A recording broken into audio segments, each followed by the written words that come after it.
অবশেষে সেনাবাহিনীর হাতেই ক্ষমতাচ্যুত হতে যাচ্ছেন অন্তর্বর্তীকালীন সরকার ডক্টর ইউনূস। ইতিমধ্যেই বিভিন্ন সংবাদ মাধ্যমে বলা হয়েছে দেশের পরিস্থিতির যে কোনো সময় সেনাবাহিনীর হাতে ক্ষমতা চলে যেতে পারে। এজন্য সকল রাজনৈতিক দলকেই দায়ী করা হয়েছে।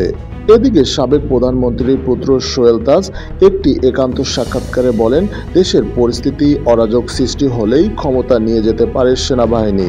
তিনি আরও বলেন, বর্তমান পরিস্থিতি সূক্ষ্মভাবে নজরদারি করছে সেনাবাহিনী। এদিকে এক ছাত্র উপদেষ্টার একান্ত সাক্ষাৎকারে জানা যায়, গত বছর 5ই আগস্ট প্রধানমন্ত্রী শেখ হাসিনা পালিয়ে যাওয়ার পর সেনাবাহিনী ক্ষমতা নিতে চেয়েছিল এবং তখন দেশ জুড়ে সামরিক শাসনের কথা বলা হয়েছিল, কিন্তু ছাত্ররা বিপক্ষে থাকায় সেনাপ্রধান ওয়াকারুজ্জামান সেই পদক্ষেপ গ্রহণ করেনি। কিন্তু বর্তমান যদি পরিস্থিতি আরও অরাজক সৃষ্টি হয়, তাহলে যে কোনো সময় ডক্টর ইউনূসকে হটিয়ে সামরিক শাসন জারি করতে পারে সেনাবাহিনী।